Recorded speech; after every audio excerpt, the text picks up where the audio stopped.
Hi, guys. Hello, greetings. I'm Mama Spokat, And I'm Papa Spokat. and we are here to just kind of give a little lowdown on, Other interests we have, yes, basically. a summary of sorts. Most of what we've had so far on this channel has been Pokemon stuff, and occasionally we touch on other things. But we'd want to gauge some interest and see what other people are interested in. So there's been a lot of games that I personally have played and enjoyed over the years. And so we'd like to go over some of the things that we could easily share more about certain topics if people are interested. And some things we have readily to hand. I wasn't too into card games growing up. We played board games, and there was the odd, like, regular playing card game. So I only got interested in, like, other collectors' games when I met this guy. And I wanted to share some of his interests. So he introduced me to Magic the Gathering. Right. So. And then more recently, when the kids got interested in Pokemon, that's become more of an interest broadly in the family as well. And then there are other things which just, licensed properties like Star Wars or Lord of the Rings tend to have more broad appeal as well. So it all depends. Yeah. So, like with the Star Wars, we both grew up watching Star Wars. The original Star Wars. And Thomas got quite into Star Wars, certain elements. He's tends to be more into the clone trooper age military stuff. He loves the Clone Wars series. And I was more into the original trilogy. Yeah. And some of the books before they booted them out of I didn't do the books. Anyway. I just watched the shows, and I know a lot of Star Wars fans will probably not like my opinion, but I love the Ewoks movies. I did. Weren't my favorites, but, like I said, I was more into the original trilogy and then the books. And then when the new trilogy came out at first, that was, and too, I grew up watching My Little Pony, so when we saw the My Little Pony CCG game, I think it's CCG, right? I think that's what it goes by. Anyways, when we saw this... It's a TCG, but anyway. TCG, CCG? Whatever. I don't know. They're a collector's card game, trading card game, whichever. We saw these on sale somewhere, and we thought that could be fun to try. And Isabel had watched the cartoon a bit as well. So I thought it could be something fun to do with Isabel. Yeah. And we tried playing the game. It took a bit to learn it, but it was actually quite a bit of fun once we got into it. And when the kids were a little bit younger, I anticipated that one of the more popular properties more recently has been Harry Potter, so I picked up the books and read them myself and then was reading them with the kids. And more recently we discovered there was a card game, and this was made by Wizards of the Coast, which does Magic the Gathering, and it's a fairly high quality game. So we picked up a little bit to experiment with this at some point. Growing up, again, I started playing Magic the Gathering a little after Fallen Empires, but it was easy to find for a long time, so I've still got some of this kicking around.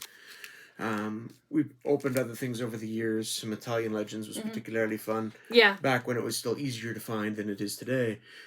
Which that's something we could do too, is show some of Barry's collection, our collection. Yeah, and I've got some Ice Age starters. Ice Age, actually, when my brother and I started playing, Ice Age and 4th edition were the two common sets to get. So I remember he and I building decks from an Ice Age starter and a 4th edition starter and figuring out the rules, and that was great fun. Time Spiral was a set which was focused on stuff from the past, so I've got the full set of these still kicking around, and they're fun little starter decks too. Homelands was the first set that came out for Magic the Gathering when I... I'm sorry. Started playing, and I actually collected this whole set. I bought packs, and I built a set of Homelands. And it's got a lot of fun thematic cards. Not quite as a cohesive theme as Fallen Empires, which I really love the theming in this set, but Homelands was special to me because it was the first set that I was able to collect the whole set from. There's not a lot of really strong cards in it. There never were, but it's interesting. What else do I have for Magic the Gathering here? I think that's covered for what's behind that box over there? Or that's just more of those Time Spiral starters. Okay. Decipher. This is a whole nother category. I played a bunch of different games. Besides Wizards of the Coast, who did Magic the Gathering, is their biggest and longest lasting product. Originally, they actually had a hand in publishing Pokemon in North America. And wasn't the quality like pretty bad at there first? was a lot of mistakes on cards, Yeah. and eventually they were phased out, and the Pokemon Company decided to run it more or less themselves over here like they do in Japan. But they were involved in that. They did the Harry Potter card game around 2001, 2002. It never got past the second book in the series, so it's a little bit limited from the story perspective. But they were in a lot of things. They were one of the two big companies for publishing card games. And that one's a Quidditch Cup. Yeah, back in the day. We've got a couple of others. This is by no means everything we have. It's just some samples from different games. But their biggest rival in the mid to late 90s was Decipher. Decipher started out with Star Trek, and this is later sets. It wasn't, the base set was based around Star Trek The Next Generation. This Borg set here was more from the Voyager era, which came much later. These Trouble with Tribbles decks came out for a set that featured when they started to bring in the original series, but also they were still using the Deep Space Nine characters heavily at this point. But it covered all the main series of Star Trek up to that point, the original series, Next Generation, Deep Space Nine, Voyager. It covered them all.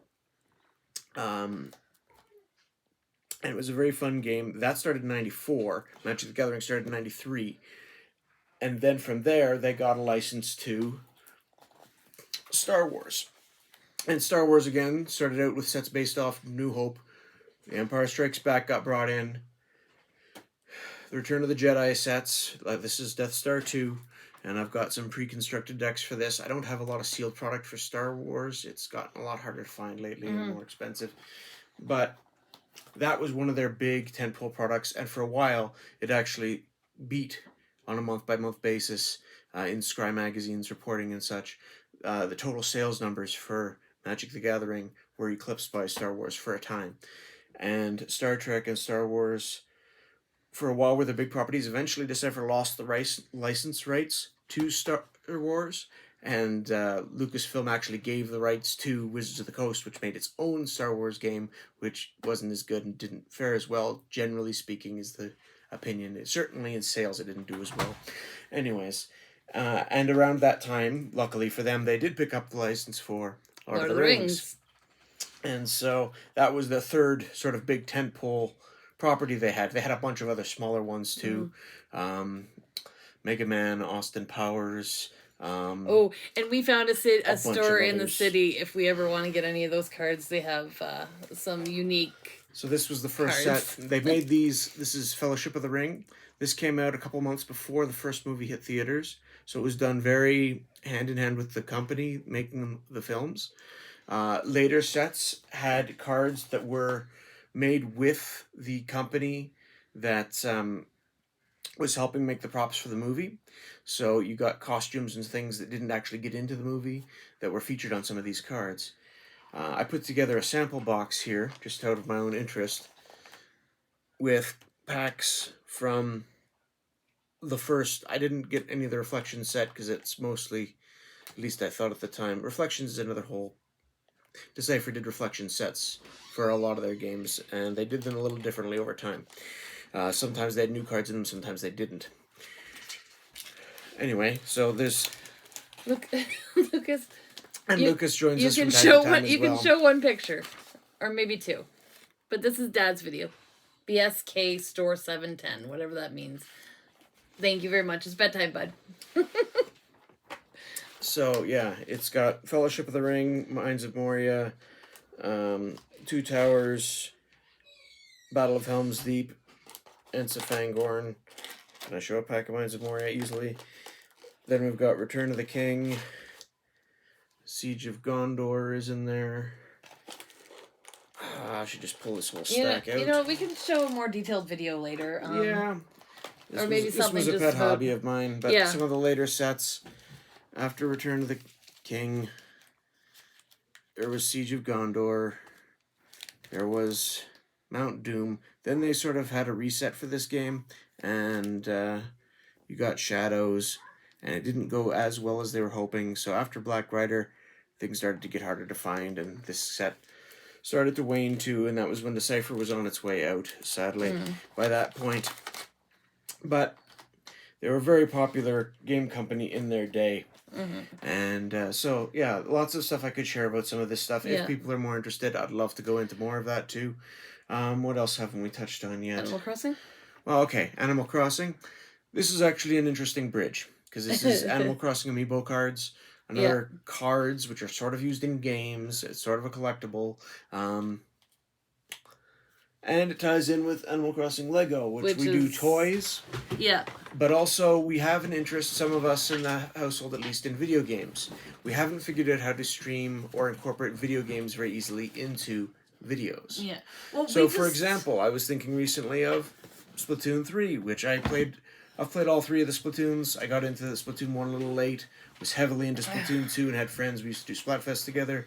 By Splatoon 3, that group had sort of waned a bit, and they came out with a Table Turf, which is a card game which you buy packs of to build your decks and play in-game in Splatoon, which really tickled my fancy, and I got into it in Splatoon. They have it for Splatoon too? I'm trying to explain that. Oh, sorry. No. It had nothing to do with Amiibo. They didn't release physical packs for that. If they had, I might have been interested. Okay. But to actually play that game physically, it would be more like a board game. I actually rather enjoyed watching him and his group of friends play Splatoon. I could not play the game. It's just way too fast-paced for me. I thought about doing a video for that, because that was interesting too, because the way they handled the sets, and then when they had their expansion pass thing that they do for a lot of their games now, where they add new content to the game, they also added new content to the Splatoon card game in-game, but they just put it right so that all of a sudden the set you were already buying packs of, there was more cards you could get in the pack.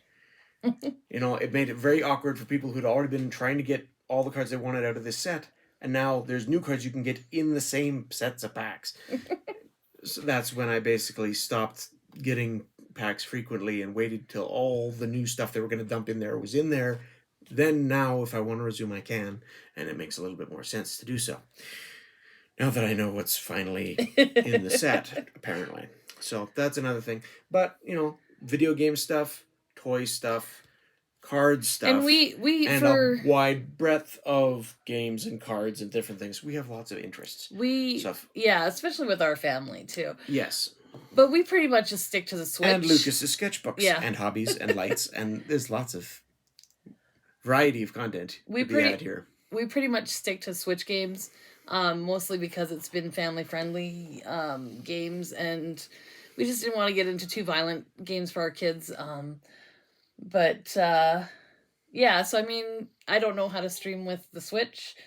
We could just take a video of playing on our TV. Yeah, holding a camera up to a Switch console is not necessarily ideal either. I know people like my friend Art of Mana, who does stream games, so I might get some tips from him at some point for how to set that up.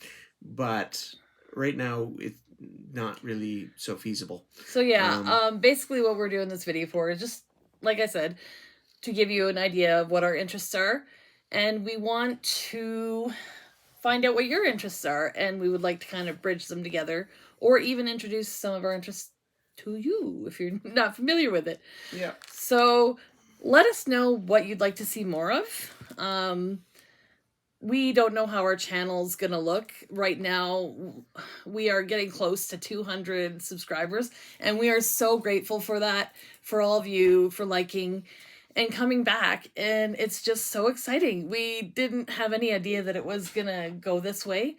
I mean, we had the one short video that kind of went crazy, and that was kind of fun. And it's been interesting learning experience. An interesting learning experience. Well, yeah. Yes. So anyways, I think we're gonna just call it a video here. Thank you guys for watching. We do have some stuff coming up soon. Our live video to celebrate our 100 subs is going to probably happen. We're thinking Friday, because we're waiting for the Brilliant Stars to come. But we've already blown right past. Yeah, we're past that. So we're probably we're so excited. And feel free to give us any tips or let us know what you're interested in, and we'll take that into consideration if we can. And the family members may drop in at any time. So. All right, thank you guys for watching. If you're new to the channel and you like our content, please like and subscribe and share. Well, you know what to do. All right. Enjoy. Thank you. Have a good one. Bye for now. Have a good day.